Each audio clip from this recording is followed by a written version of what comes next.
집중 분석 이슈타임 시간입니다. 오늘은 이데일리 이정훈 기자와 함께하겠습니다. 안녕하십니까? 안녕하세요. 자, 먼저 오늘 이슈와 관련한 뉴스부터 화면으로 확인해 보시겠습니다. 자, 한국경제 기사인데요. 실적 열차 출발, 주도주로 떠오르는 차화전이라는 제목입니다. 지난 8일 삼성전자와 LG전자가 3분기 잠정 실적을 발표하면서 실적 시즌이 시작됐다. 바이오, 배터리 등 성장주가 주춤한 사이 어닝 서프라이즈가 예고된 종목에 외국인과 기관의 투자가 몰리고 있다. 9월 한국 수출 지표를 끌어올린 주역인 자동차, 화학, 전자업종이 대표적이다. 당분간 이들 종목이 증시의 주도주가 될 것이라는 분석이 나온다라는 내용입니다.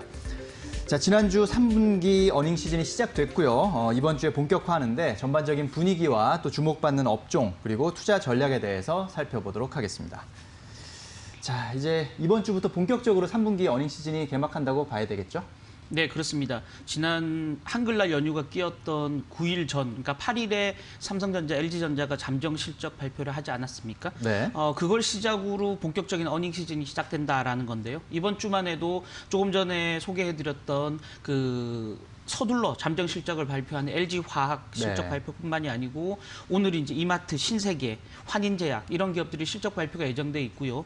또 이번 주 후반인 16일에는 미래에셋 대우, 휴니드, 테크윙 이런 기업들이 실적 발표할 예정이고요. 특히 이제 다음 주는 굵직한 기업들의 실적 발표가 예정돼 있습니다. 포스코, LG디스플레이, 삼성바이오로직스, 네이버, 기업은행, NH투자증권 이런 큰 기업들의 실적 발표가 예정되면서 이제 바야흐로 3분기 어닝 시즌의 본 개막전이 시작됐다라고 말씀드리면 될 것 같습니다. 네, 그렇군요. 자, 이번 주, 다음 주 본격적인 3분기 어닝 시즌이 시작인데 사실 지난주에 삼성전자와 LG전자 모두 출발이 너무 좋았어요. 그런 상황에서 3분기 어닝 시즌 전반적인 분위기 어떨 것으로 지금 예상됩니까? 네, 말씀하신 대로 삼성전자, LG전자가 첫 테이프를 잘 끊었기 때문에 무난하게 조금 실적 장세로 갈 가능성이 있다라고 보여지는 상황입니다. 물론 이제 삼성전자, LG전자가 잠정 실적을 어닝 서프라이즈를 발표한 8일에 삼성전자 주가는 약보합을 기록했고요. LG전자 주가는 거의 3% 가까이 큰 폭으로 빠지면서 이게 실적 발표가 뉴스에 주식을 팔자라는 어떤 악재로 작용하는 거 아닌가라는 우려감들이 나오고 있는데요. 네. 단기적으로는 실적 발표가 차익 매물 실현에 영향을 줄 수 있겠지만 중장기적으로는 실적 장세의 신호탄이다라고 볼 수 있을 것 같습니다. 실제 두 기업들의 실적을 좀 분석해 보면요. 삼성전자 같은 경우는 3분기 매출액이 무려 66조 원을 기록했고요. 네. 영업이익이 시장 예상치에 훨씬 웃도는 12조 3천억을 기록하면서 시장 전망치를 18% 가까이 상회했거든요. 네. 그러면서 보면 굉장한 어닝 서프라이즈가 3분기에 나타났고 4분기에 대한 기대감이 그만큼 더 높아졌다라고 설명드리면 될 것 같습니다. LG전자 같은 경우는 모바일 부분이 여전히 좋지 않으면서 실적이 상대적으로 좀 부진하지 않겠냐라는 우려감이 있었거든요.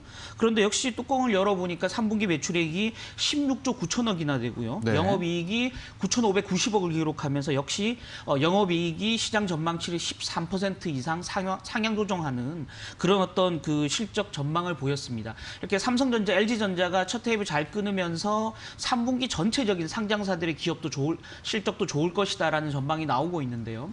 실제 이제 FN가이드 데이터를 찾아봤더니 국내 증권사 3곳 이상이 실적 전망치를 내놓는 국내 상장사들 한 270개 정도 되는데요. 이 상장사들의 실적 전망치를 열어보니까 영업이익이 38조 1,900억.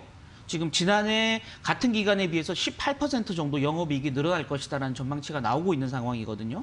이렇게 본다 그러면 지난 2018년 3분기 이후에 무려 8개 분기, 그러니까 거의 2년 만에 처음으로 전년 대비 영업이익이 증가세로 돌아설 것이다라는 전망이 나오고 있기 때문에 약간 꺾이기 시작했던 실적 모멘텀이 올 3분기를 바닥으로 해서 다시 위로 치고 올라가는 양상을 보일 가능성이 굉장히 높다라는 네. 점에서 이번 3분기가 향후 실적 개선의 터닝 포인트가 될 가능성이 높다라고 설명드리면 될 것 같습니다. 네, 그렇군요. 자, 삼성전자와 LG전자가 워낙 첫 테이프를 잘 끊어놔서 또 투자자들의 기대감도 한층 올라왔을 것 같긴 한데 하지만 삼성전자와 LG전자가 코스피 전체 상장사를 다 대표하진 않으니까요. 네, 대표적으로 둘은 일단 전자업종에 속하고 또 이제 대형주다 이렇게 볼 수가 있겠는데 그렇게 본다면 3분기 실적 시즌도 업종별로 좀 구분해서 볼 필요가 있을 것 같아요. 좀 실적 개선이 예상되는 업종을 꼽자면 어떤 업종을 좀 꼽을 수 있습니까? 네, 방금 설명 주셨던 대로 삼성전자, LG전자가 대표하는 업종군이 IT, 또 IT 하드웨어,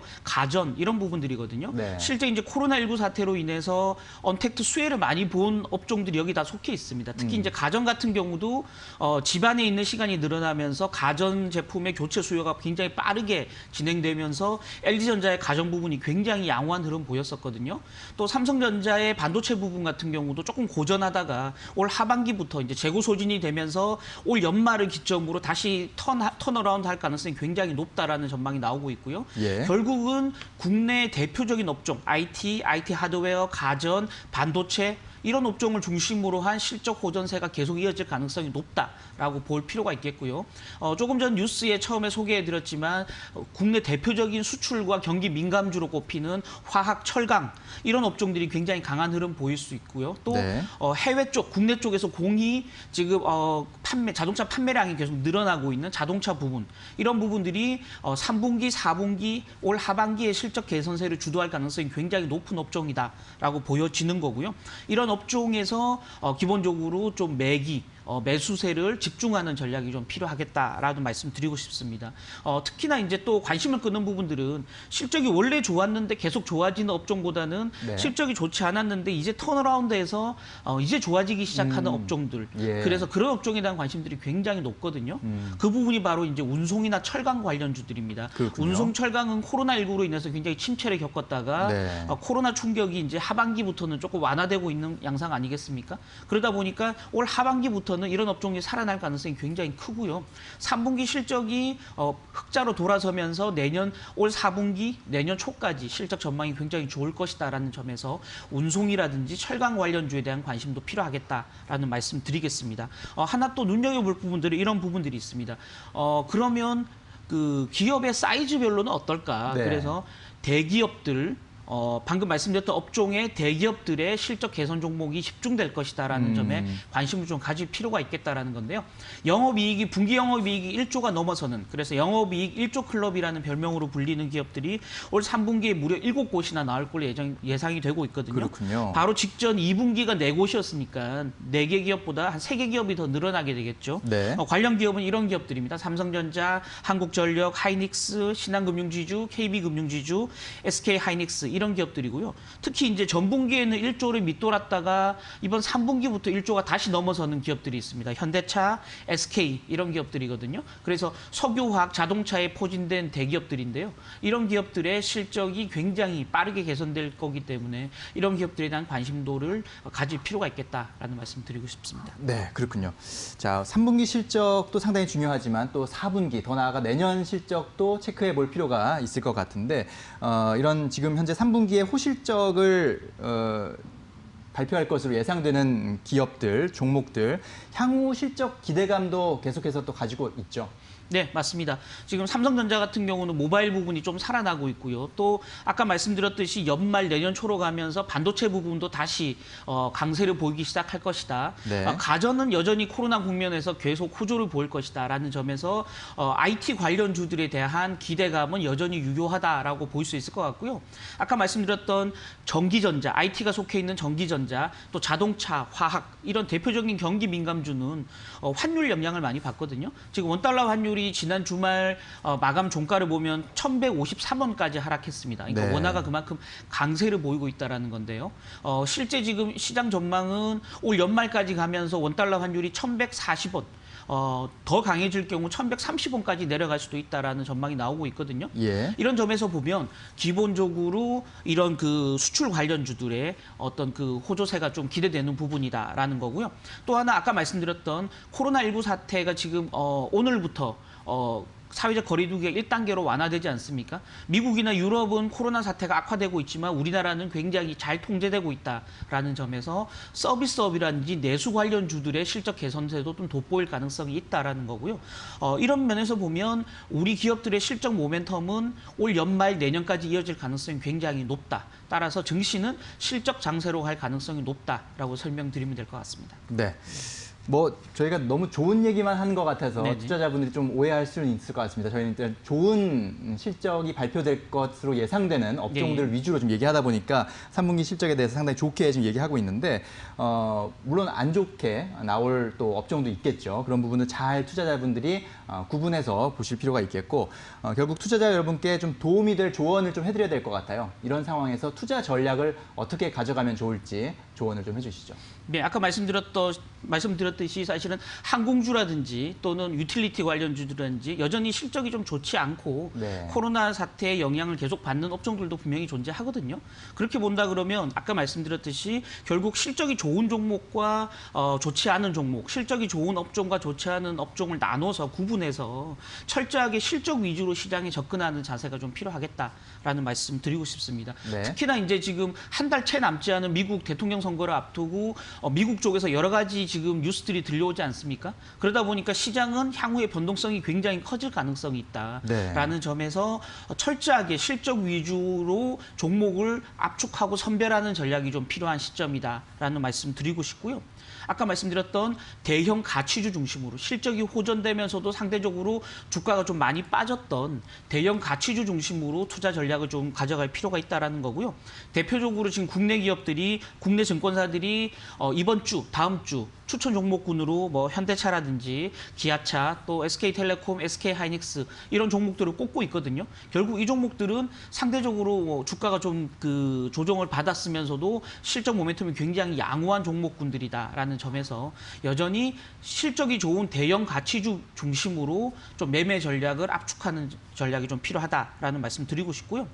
다만 아까 말씀드렸던 코로나19로 좀 피해를 받았던 기업들 네. 이번 3분기 실적을 보면서 실적이 이제 바닥권에 오지 않았나라는 확신이 좀 생기는 종목들은 예. 과감하게 좀 저가 매수하는 전략도 필요하겠다라는 말씀 동시에 드리고 싶습니다.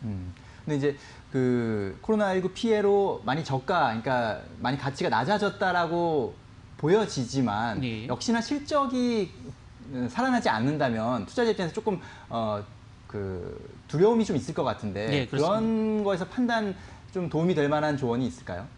예, 아까 말씀드렸지만 결국은 지금 그 코로나19로 인해서 충격을 받은 기업들은 네. 영업이익보다는 이 그 매출액에 좀 관심을 가지고 지켜볼 필요가 있겠다라는 거죠. 예. 결국은 매출은 외형이라는 건데요. 외형이라는 건 기본적으로 회사의 영업이 살아나고 있는지 여부를 확인하는 거고요. 네. 물론 이제 그 코로나19 국면에서 매출이 줄어들면서 영업이익이 좋아지는 기업도 있습니다. 그런 네. 기업들은 인건비를 줄인다든지 다른 비용을 줄여서 약간 허리띠를 졸라매서 흑자를 억지로 맞추고 있는 기업들이 많거든요. 그래서 그 코로나19로 피해를 입었던 업종 같은 경우는 영업이익보다는 매출의 중심으로 기업이 살아난지 여부를 확인할 필요가 있겠다라는 거고요. 네. 실제 이제 그런 기업들, 호텔신라라든지 대한항공이라든지 강원랜드 이런 기업들은 코로나19로 직접적인 타격을 입었던 회사들이거든요. 이런 기업들의 3분기 매출액이 어떨지를 살펴보시고요. 또 4분기 매출액 전망, 기업이 제시하는 매출액 전망을 살펴보시면서 이제 실적을 바닥을 찍었는지 여부를 확인하고 매수하는 전략이 좀 필요하겠다라는 말씀 끝으로 드리고 싶습니다. 네, 그렇군요. 자, 실적 그 숫자 자체도 물론 아주 중요합니다만 그 숫자 안에 담겨 있는 어떤 그림들 그런 것까지 잘 눈여겨 보시는 것이 중요하다는 생각이 들었습니다. 오늘 말씀 잘 들었습니다. 감사합니다.